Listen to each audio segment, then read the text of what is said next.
Welcome to the Maritime Security Dialogue.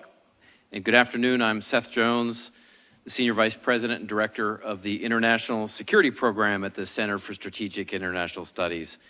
On behalf of CSIS and the U.S. Naval Institute, it's my pleasure to welcome all of you to this next event of the Maritime Security Dialogue series. The series is made possible through the generous support of our partner, HII. It's been a long and outstanding relationship, so thank you very much. It has been a busy year for the U.S. Coast Guard, from leading the search for the submersible Titan and rescuing survivors in the Maui Wildfires to supporting freedom of navigation operations in the Indo-Pacific. To discuss these issues and more, it's my pleasure to welcome the 27th Commandant of the Coast Guard, Admiral Linda Fagan. The Admiral assumed duties as the 27th Commandant on June 1st, 2022. She oversees all global Coast Guard operations and 42,000 active duty, 7,000 reserve, 8,700 civilian personnel, as well as the support of 21,000 Coast Guard auxiliary volunteers. She previously served as the 32nd Vice Commandant, just wanted to note that Admiral Fagan has served on all 7 continents, from the snows of Ross Island, Antarctica, where I have not been, but it's on my bucket list, to the heart of Africa, from Tokyo to Geneva, and in many ports along the way. Thank you for joining us today. We really appreciate having you. And I will hand this over to Vice Admiral Pete Daly.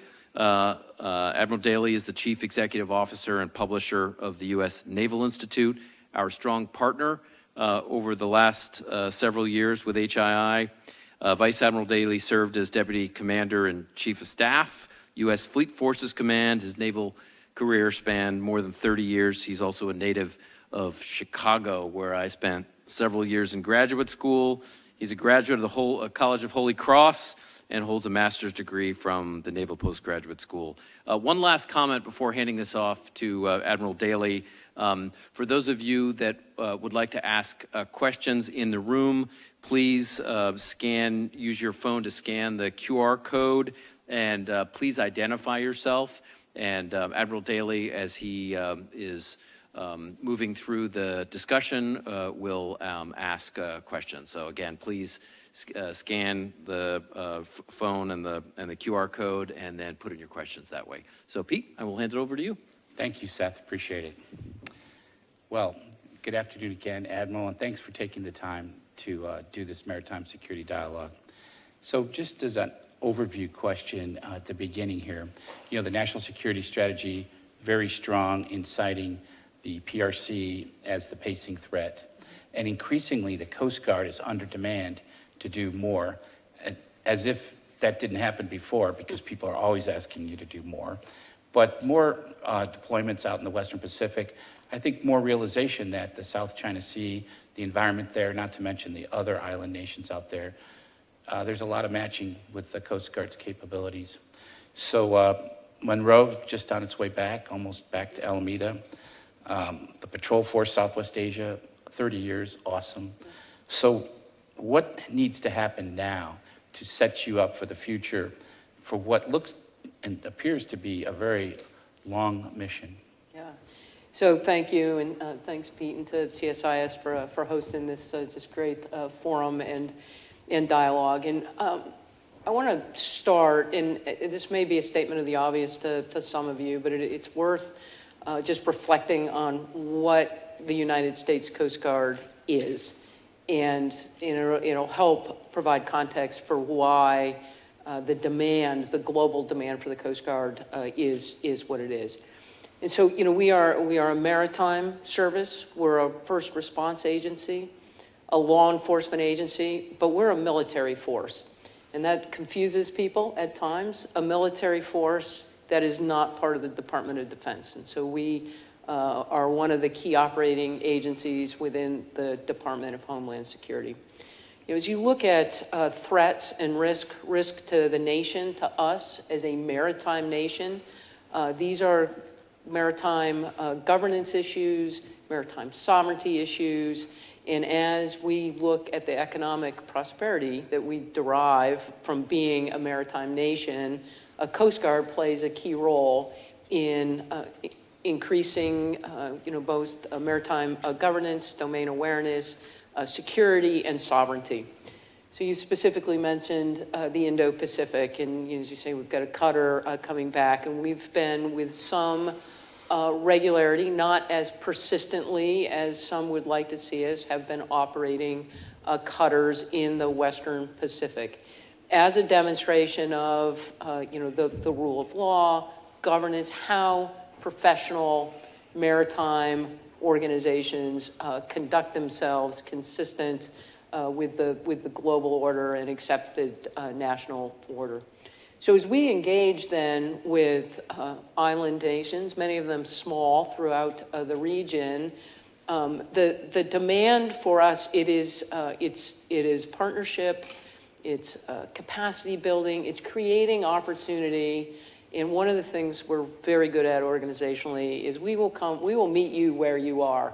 If you're a small nation and you've got a nascent Coast Guard and you've just got a couple of small boats and maybe a small patrol boat, we'll help you with outboard engine repair. We'll help teach how to do law enforcement boardings, fisheries enforcement. Pick an area where you may find yourself threatened or impinged upon by another nation with regard to sovereignty. And so, helping create capacity, certainly in the Indo-Pacific, for nations to enforce and ensure their own national sovereignty. Each nation has a right to that sovereignty, and creating that capacity as it pertains to the maritime realm is a key part of what we do as we operate in the Indo-Pacific. Thank you.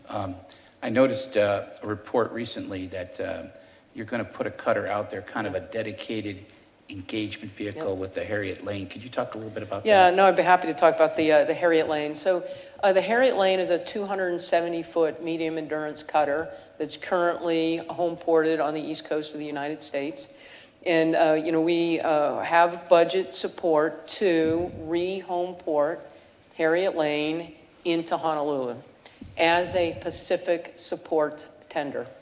So one of the exciting things about a Pacific support tender, forward into Honolulu, and she'll be there for 3+ years as we look at what other opportunity there might be for home porting in the region. But for now, we're focused on Honolulu and getting that ship out and operating so we can learn as we go as that ship operates in the Pacific.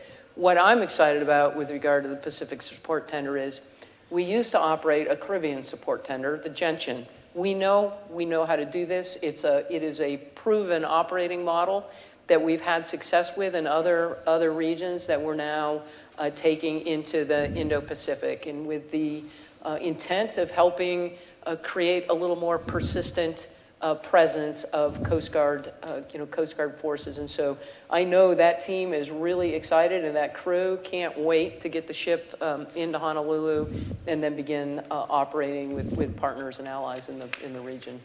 Thank you. Just the final question on this global Coast Guard issue.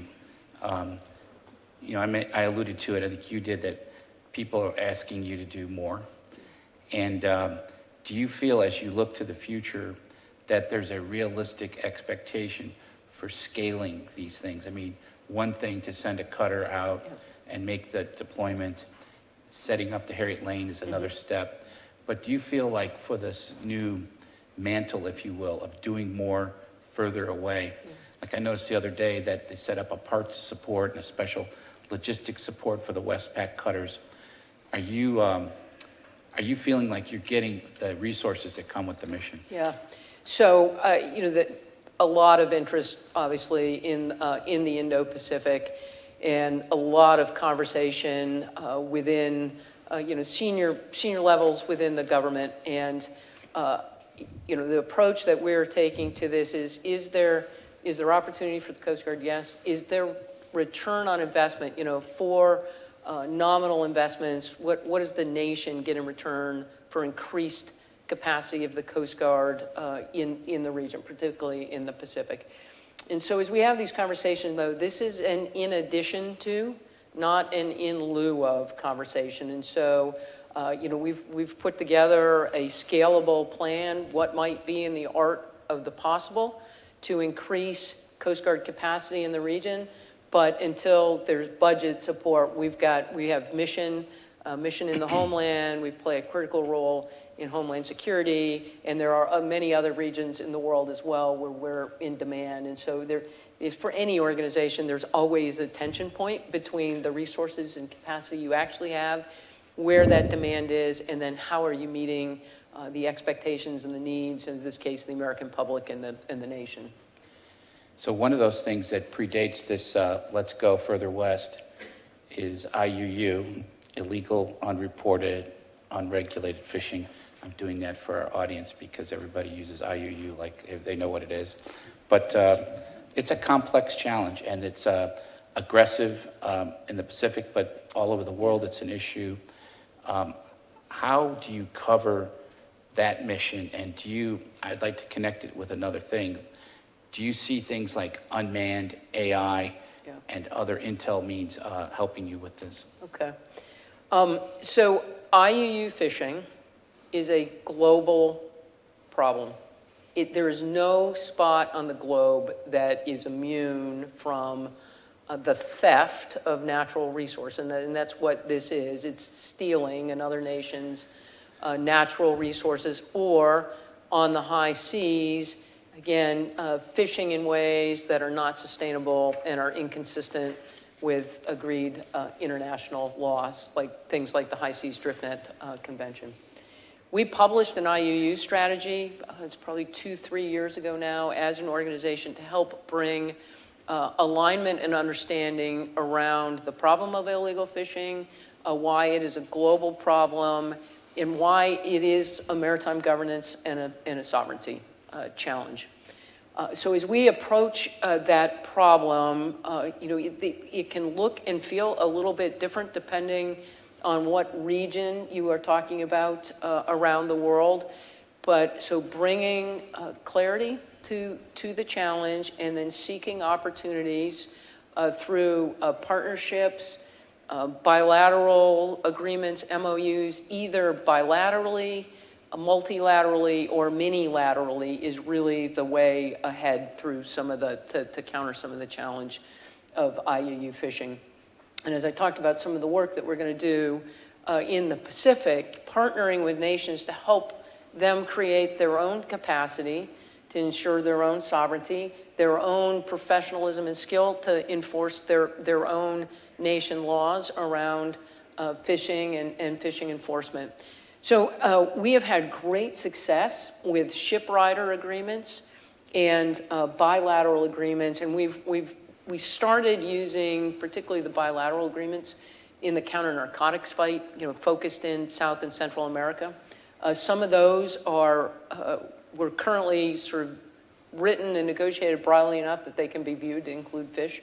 In other cases, we're working to update those IOUs or enter into them. When I have engagements with my peers internationally, almost invariably somebody will raise a hand and say, hey, that bilateral or that shipwrighter agreement, how can I get one of those? Like they can't get to them quick enough. So bringing focus and kind of unity of effort has been a primary focus area.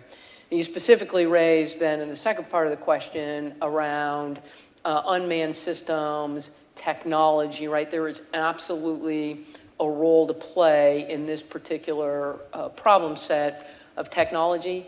Frankly, there's actually quite a bit of information, just open source, that needs to be brought together, aligned, analyzed, illuminating the patterns of behavior that demonstrate there's illegal fishing going on or fish transshipment at sea, so that when you are able to generate a ship with the people and the authorities and the expertise, that ship goes right out to the point where the illegal activity is occurring, so that you can utilize your most precious resources in the most effective way. And so there's work going on there, but there is still work and ground to be gained with regard to how technology helps illuminate the illegal activity and then allows better efficacy with regard to enforcement and follow through.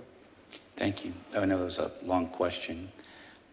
Just like to go now, you just touched on South America, and narcotics slightly. But let's go, if we can, to the border and border enforcement. Yep. So we're seeing the news reports, the massive wave of people coming across on the land border. And then you've got the recent events with Israel and Hamas and people saying, what could possibly go wrong? And you've got special interest aliens based on their travel patterns or country of origin. And you've also got an increased number of people who are showing up on the terror watch list. The Coast Guard's mission is to take the maritime side of this. And could you fill us in on how that's going? Because we hear a lot less about it. Yep. Yeah, so we are fully engaged in the maritime border of the United States, Customs and Border Patrol as well. To your point that you don't hear so much about it because the numbers aren't as great. You can talk thousands and thousands a day at the land border, and then it's tens and 20s and maybe 100. There's order of magnitude difference between the land border and the sea border. The criticality in the maritime border approaches is, really about life-saving. As people attempt these incredibly dangerous journeys by sea, it feels like everything's fine, and then it's not. And the chances of people losing their lives in these really dangerous crossings are much, much higher on the maritime side than they are on the land border side. So, last year, as we came into the beginning of this year, back in January, there was a lot of news that was showcasing, the flows in the maritime side. There was definitely some attention. You saw migrants landing in some of the keys in the Florida Keys, and so we shifted assets in priority into the Florida Straits and the Caribbean to ensure that we're not allowing the loss of life as people attempt those arduous journeys. And it is work that we are engaged in, based every day, 365, 24/7, and remain committed to the humanitarian work of preventing that loss of life at sea. It is always challenging work. For our crews. Who are seeing firsthand the humanitarian crisis, just the desperation of people that we are encountering at sea as they seek to gain access to the United States. We've beginning about that same time period began fielding biometric tools onto our cutters so that we can ensure that as we encounter someone at sea that we know who it is, so that you don't that you've got clear identity, but then also should you encounter them again, that there's consequence and understanding that this is somebody that's attempted a second attempt. But it is challenging work. It's work that we do in support of the other operating agencies within DHS, and we remain committed to really preventing or minimizing the chance of loss of life at sea. Thank you. Just to turn to acquisition for a minute, as a Navy guy, I've looked with admiration on the delivery of the NSCs and the National Security Cutters and the FRCs, Fleet Response Cutters. And it's so impressive to see those ships out there now in the numbers they are. And so I think, obviously, they didn't all go perfect from the beginning, but they seem to be going pretty darn well now. But could you talk about the acquisition of the Polar Security Cutter and the offshore patrol cutter, and how those are going, because they've had some rough beginnings, and maybe you could fill us in on those acquisitions. Okay. We'll start with the really good news, and you highlighted it: the National Security Cutters and the Fast Response Cutters. So the National Security Cutter was a program of record, originally of 8, and we've just taken delivery of the 10th, and we'll end up with 11. They have been exceptional ships, game-changing ships in many regards. Give us capabilities, requirements, and readiness that leave us on par with our Navy peers, and particularly the frigates. Just incredible ships. The Fast Response Cutters, same, 154-foot ship, fundamentally different than the patrol boats that they've replaced. Far more capable, technologically more sophisticated. The at-sea reach, these are not medium endurance cutters. We've had one of the cutters in Guam go from Guam to Kwajalein Atoll and back. It's like 7,000 at-sea miles round trip. I mean, a big ship is challenged to do the same work. Incredible ships, and we're really excited to be operating them on behalf of the nation.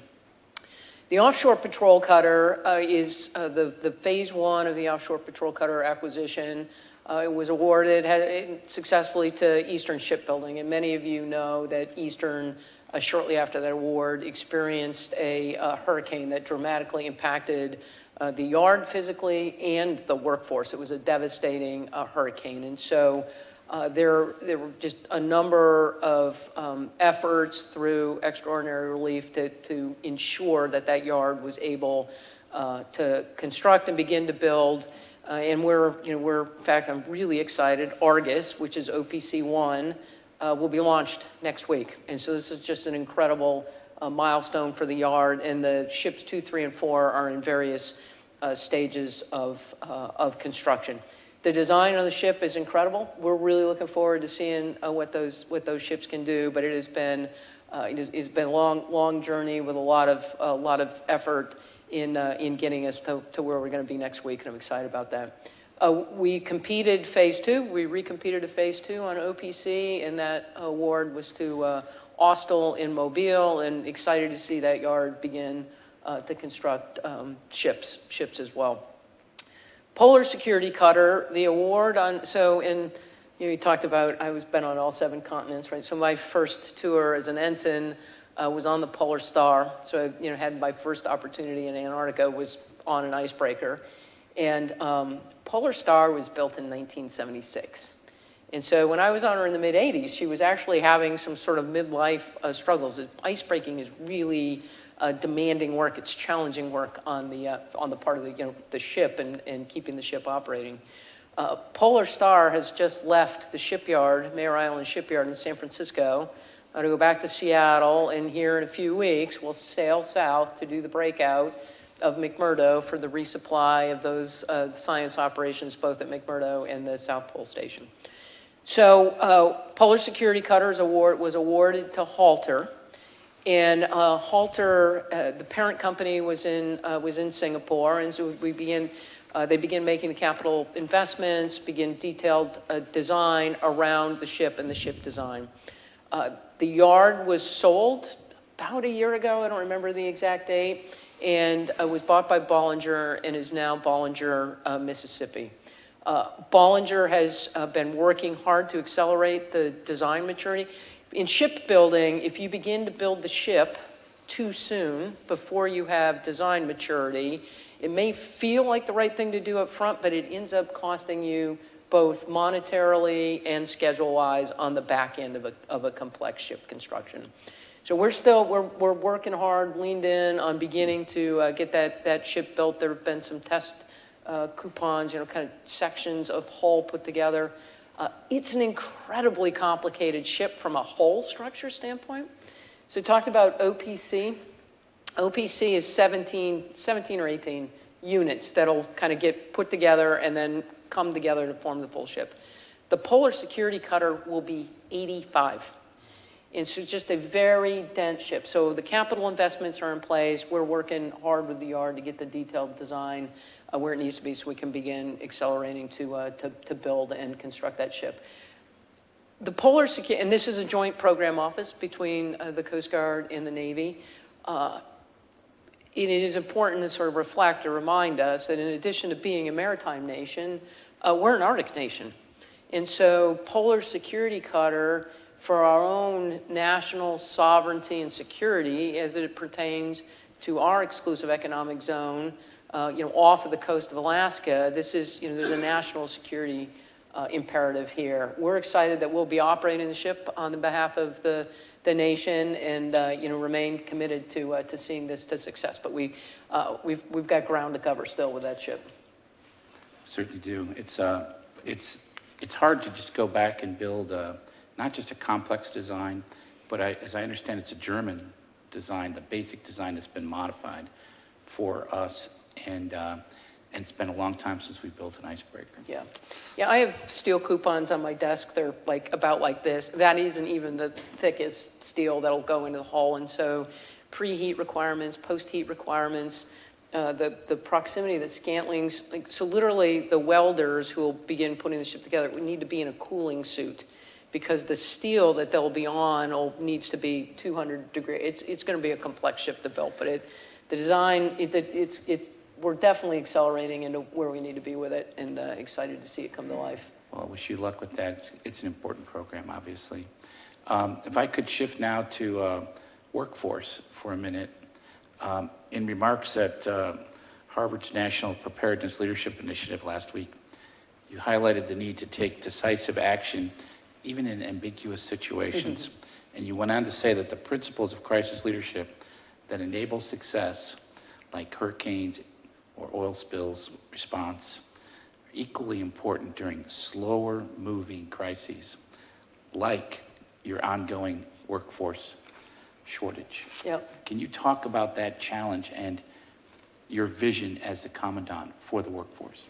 Yeah, so, when I came in, it's typical to publish a Commandant's indent and, signal priorities for your 4-year tenure.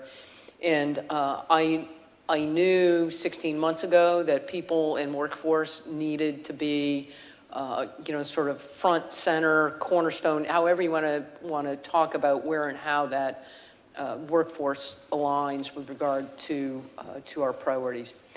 If we don't address the people aspects of the organization, it does become existential. Right, I'm talking about these great new cutters, boats, assets, using technology to enforce illegal fishing. That doesn't happen if you don't have the human being, the intellectual capital, the literally heartbeats that allow you to operate that equipment and create effect. Reach over the rail of a small boat and pull somebody from harm's way in the water. We have to have people. They truly are our most valuable asset. Going back 3, 4, 5 years ago, COVID has definitely had an impact to some of our recruiting challenge. And because you see the recruiting numbers are starting to rebound in some pretty significant and positive ways right now. But we definitely, and not just the Coast Guard, the other military services, and frankly, and all of you represent different employers, just employers in general, there is a race for talent to bring into your workforce. So I need people with a propensity to serve that are drawn to the missions of the Coast Guard. One of the things that we've done is we've reinvested in recruiter capacity. We've been hiring recruiters. We're opening recruiting offices. We're better leveraging technologies. We're using our precious marketing money to be more targeted. So, for example, there was a time where we sponsored a NASCAR. There was another time where, we might have done a big splashy ad as part of the Super Bowl. Now, we're going to, this group's probably old enough, Twitch. It's an online collaborative gaming site, right? Going to where young people are to help excite them and entice them to join us. I can say one of the things that leaves me really heartened and I'm not losing sleep over, and that is the quality of the talent that we are bringing into the workforce. I go to Cape May, I see the young people that are going through there, and they are really exceptional and excited. I just don't have enough of them. So that has been a primary focus area. The other thing, though, that we've got going on internal to the organization is around talent management and how, once we've brought you in to serve, what the conditions of employment are.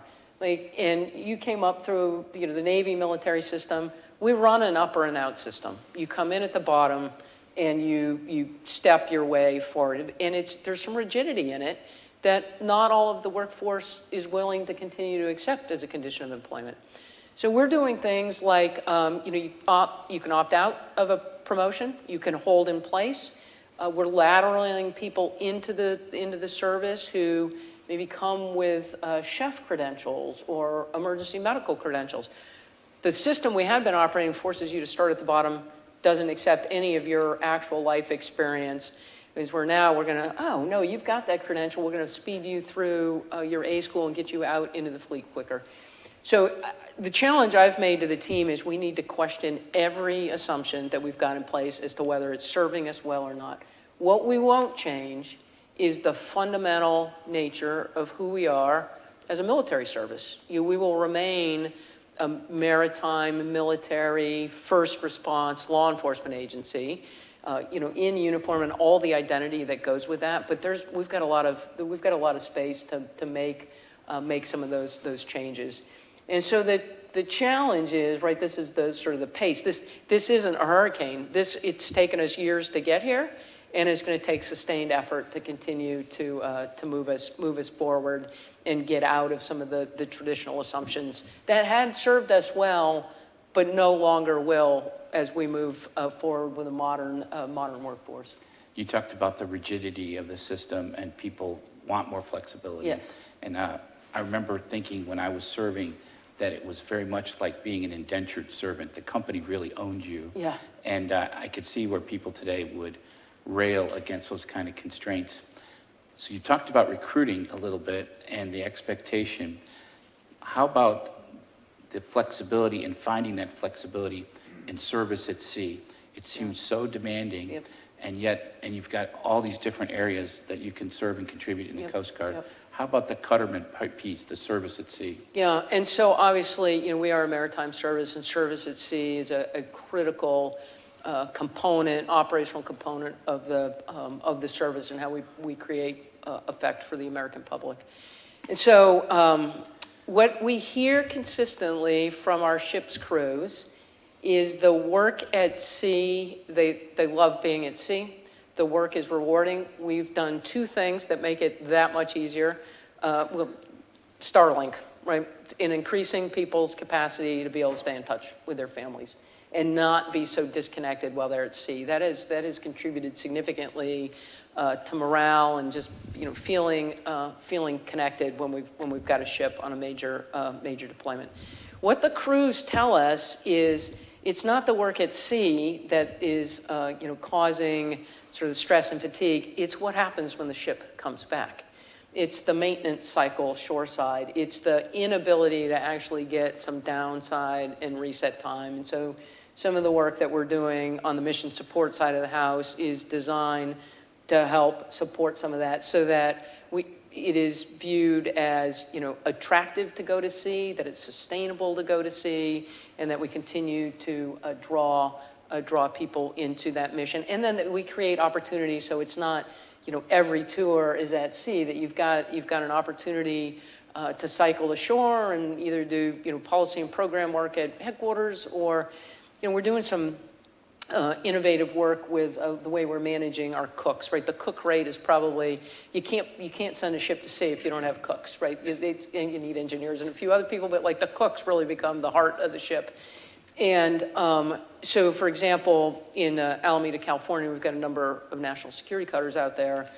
We've just, that galley had been a contract galley. We've just changed it back to being a Coast Guard run, so by our culinary specialists, with enough capacity that as one of the national sport cutters needs to get underway and might be short a cook, we can cycle them so that they're assigned ashore but have an opportunity to rotate at sea, and that we're getting some really great feedback and dividends from that. So it's a different approach for how you create manning and opportunity. And then, frankly, we talked about the Harriet Lane. Providing access to interesting port calls is still, sailors for centuries have loved having the opportunity to see the world, and so it's great to be able to provide that opportunity as well. You mentioned, we were talking earlier about the competition, not just for talent, but also for parts and engineering and just companies in general needing people. I heard recently that the Coast Guard is trying to up its throughput of helicopter pilots and is having trouble getting the Navy to produce them, and is even looking perhaps at having the Army, using the Army for that. Have you?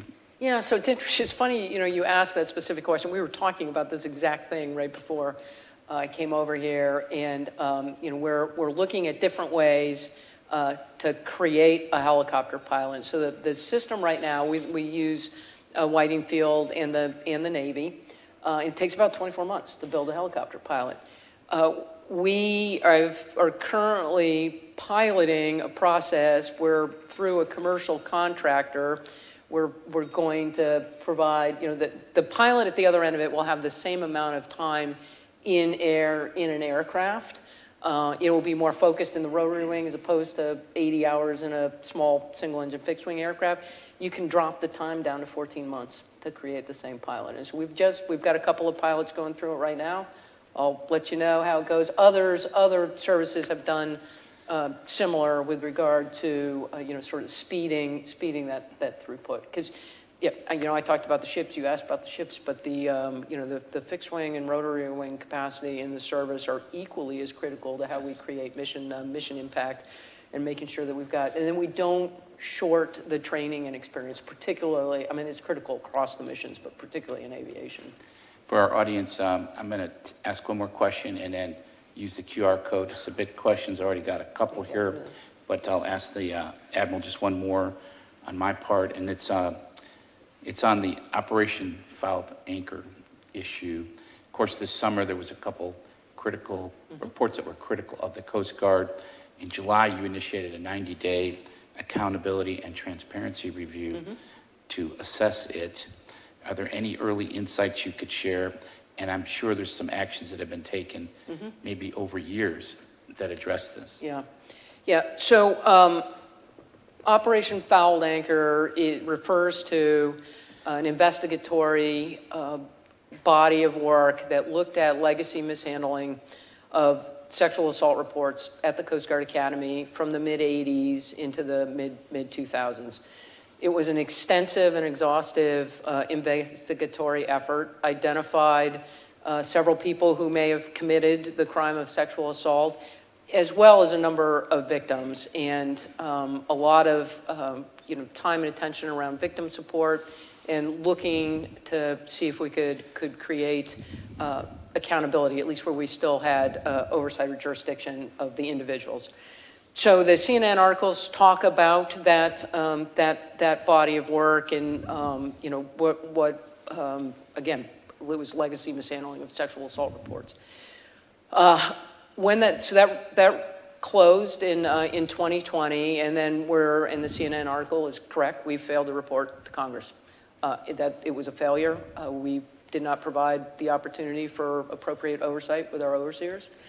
I announced at that point, as I became aware of the full extent of what was Fouled Anchor, I announced an accountability and transparency review, 90-day sprint to understand where are we really as a service.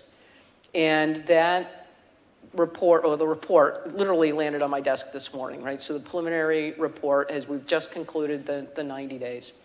As I reflected on kind of where we were, what some of Fouled Anchor tells us, it became apparent to me that this wasn't really about the Coast Guard Academy. This is about service and service culture and how we are meeting our commitment to each other from a core value standpoint, how we are creating a service culture of honor and respect and devotion to duty, and that while there is much to celebrate in the organization, we have pockets where we are not achieving that ideal, and so we need to get after that work.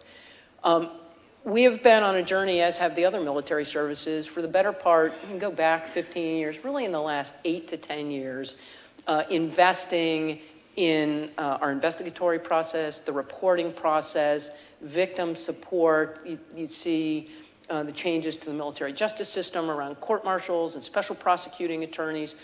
We have made all those investments, and I look at that piece of how we negotiate sexual assault, sexual harassment, and there is much that has been accomplished and is positive. The pivot now is towards investing in prevention and improving our transparency and accountability so that when somebody does commit a crime, in the case of sexual assault or sexual harassment, or a lesser harassing or bullying behavior, that we've reestablished trust in the reporting system, that we've given the workforce the tools, the language, the understanding to know that, hey, that behavior is not consistent with the culture that we strive for, and that there is accountability for that, and then transparency. And so we are not where we need to be. As I just really briefly skimmed through the accountability and transparency review, there is a lot in there, and we're gonna get after this. This isn't let's just put this paper on the shelf, because if we don't achieve our cultural ideal, we fail to meet our requirements to the American public. Because when a unit has a member who experiences assault or harassment or bullying or hazing, it shatters the unit. It shatters readiness. You can't continue to do hard things like the Titan if you've got a member who has been been a victim, and as we focus on victim support, and we will continue to do that, the pivot will be towards prevention and talking much more directly about what we need to do to eliminate it. Thank you. I've got a question here from a gentleman named Mike Diamond, who said he's an independent.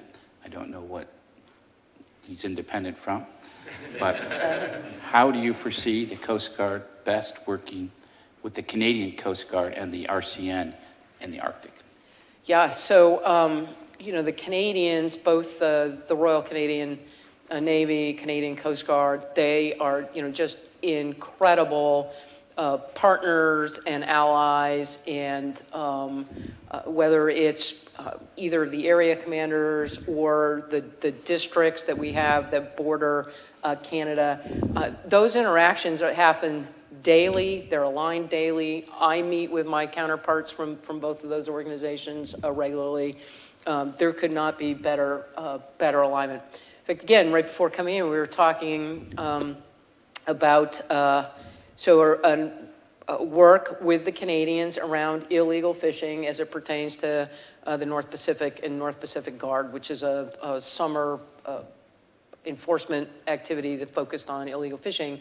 And working, the Canadians did not have a military ship that they were able to assign, but in discussion amongst those entities, they were able to lease a ship, contract a ship, and then we brought Coast Guard members, Canadian Navy members, and were able to conduct those enforcement activities. And so, that's a very specific tactical example. Healy, as she completes her circumnavigation through the Northwest Passage, Canadians on board, Danes on board.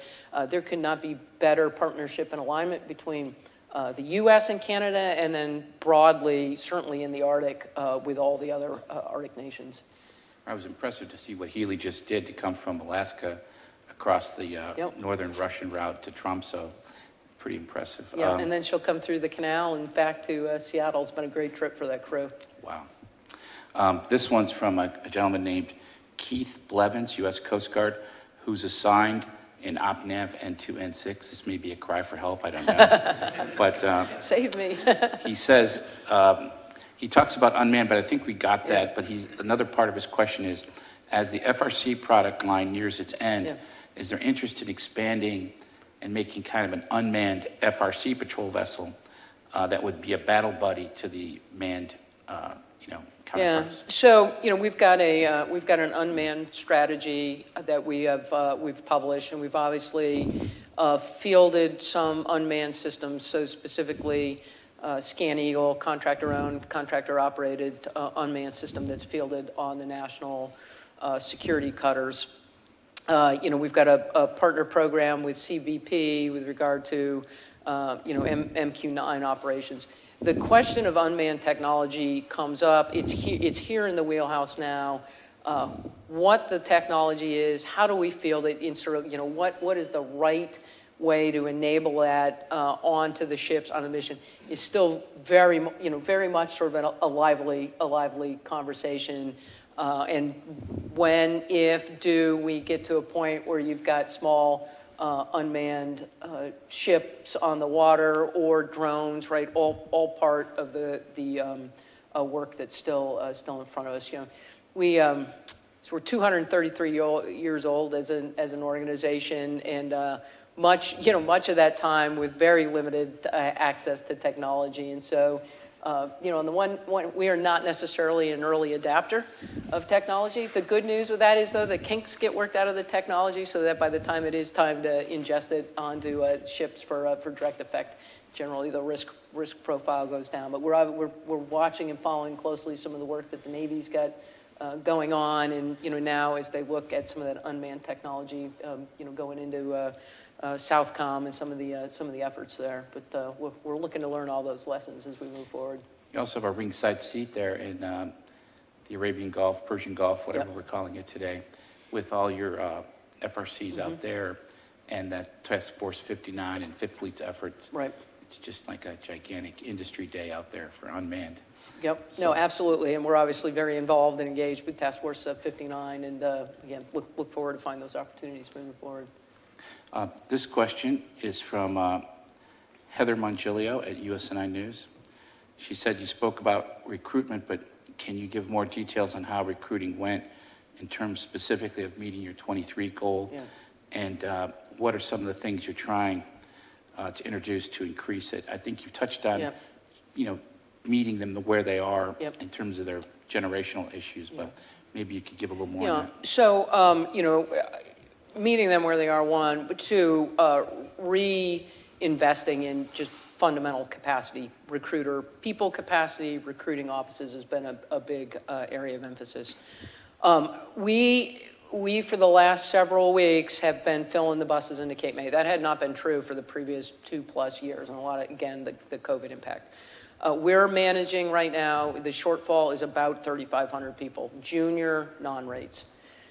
And so as we go into our next assignment season, it by necessity is requiring us to identify billets where you would normally have a person that we will not fill because we don't have a person to put into that billet. And so what that does then is creates conversation and opportunity around, well, how do you continue to meet your search and rescue timelines and standards? How do we continue to put ships into the maritime migration realm? How do we continue our counter-narcotics mission with the workforce that I actually have? Not the workforce I want, but the workforce that I have. And so it's driving some different conversations around how we create operational effect. Perfect, sort of fairly easy to understand example would be we've got in places in Boston and a couple of areas up in the Great Lakes, we have these small 65-foot ice-capable harbor tugs. Well, in the Coast Guard, if you are bigger than 64 feet 11 inches, you're a cutter, and if you're 64 feet 11 inches, you're a boat.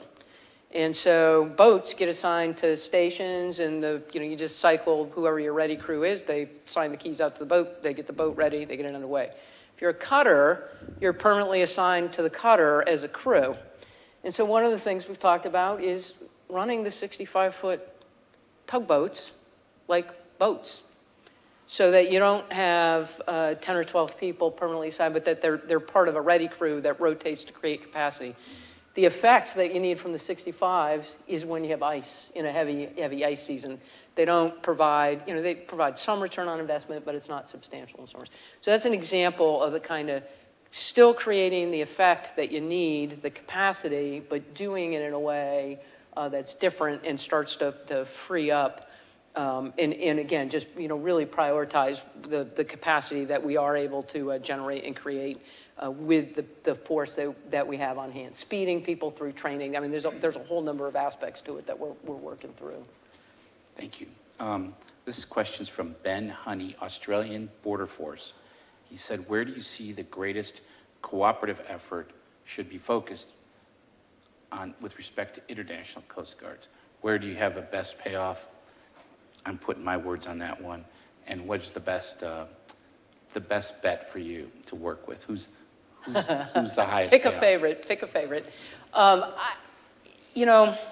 had the opportunity over the last 16 months to, a fair number of bilateral engagements internationally and a fair number of multilateral engagements. So whether it was the Maritime Security Symposium that was hosted by the U.S. Navy in Cabo Verde with 25 Gulf of Guinea nations, a similar maritime security conference hosted by the Australians in Fiji, or more recently, just in the last 2-3 weeks, International Sea Power Symposium, again, hosted by the U.S. Navy in Newport.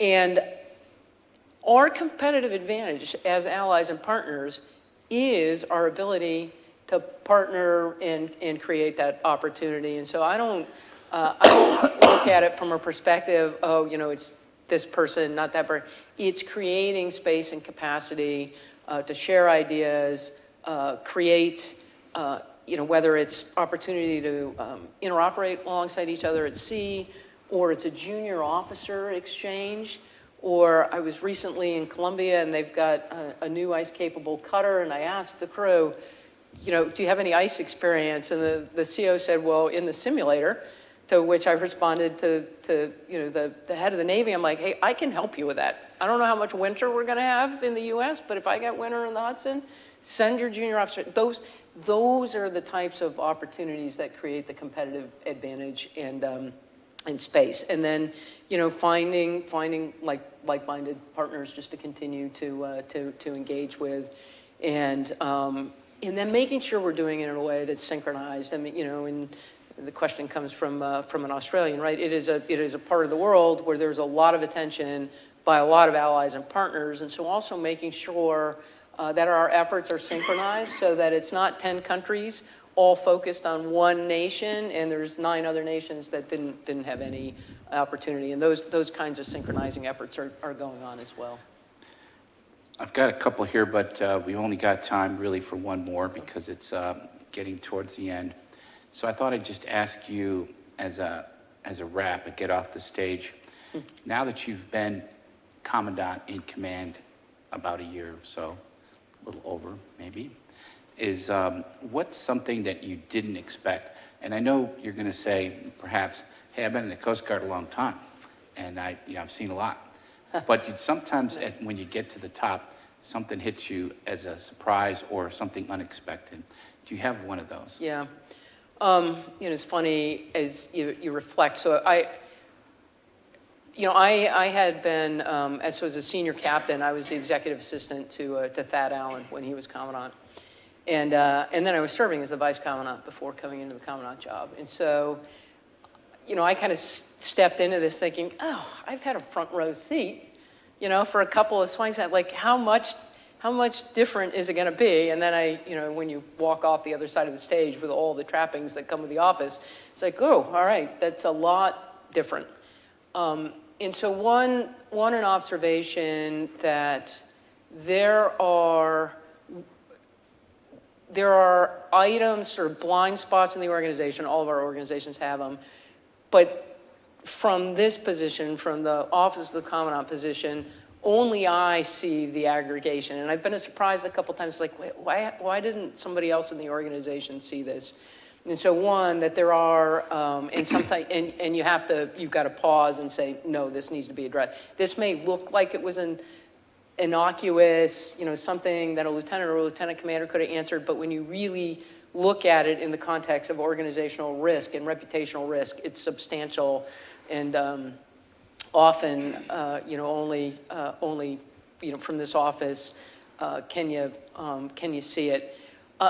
I've had some of my predecessors reflect, and there's a lot of truth to this, right? You step into the job that you think you're taking over, but then so you get the job that comes. And so, if you had asked me 6 months ago if I would, need to be spending, as much time, attention, and energy around organizational culture and respect and eliminating sexual assault, I would not have predicted that.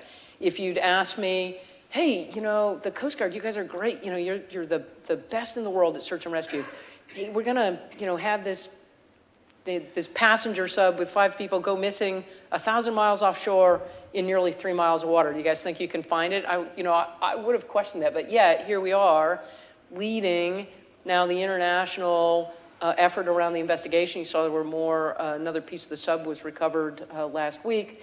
And things that I would not have predicted. And so, as I reflect, it's a privilege, and every day it is a privilege to get to lead the workforce. And the thing that leaves me, even in the really hard times and the hard issues, what leaves me energized at the end of every day is the workforce. Because I'm advocating for them, getting the resourcing and policy and support that they need to succeed. And it's really, it's not about, me. It is about where's the organization going and how do we continue to create success and opportunity as the organization moves forward. And sometimes the walk is long and hard, and other times it's just really uplifting. But again, it is a privilege to be able to advocate and represent the workforce, the men and women in the Coast Guard. Well, thank you, Admiral. It's our privilege that you gave us this time. It's the most precious thing, I think, is that your scarce time and all the other duties and things that pull at you. So we thank you for giving us this time. And on behalf of the Center for Strategic International Studies and the Naval Institute, we thank you. We also thank our sponsor, HII, for helping make this possible. But let's give Admiral Fagan a big hand. Thank you. Thanks.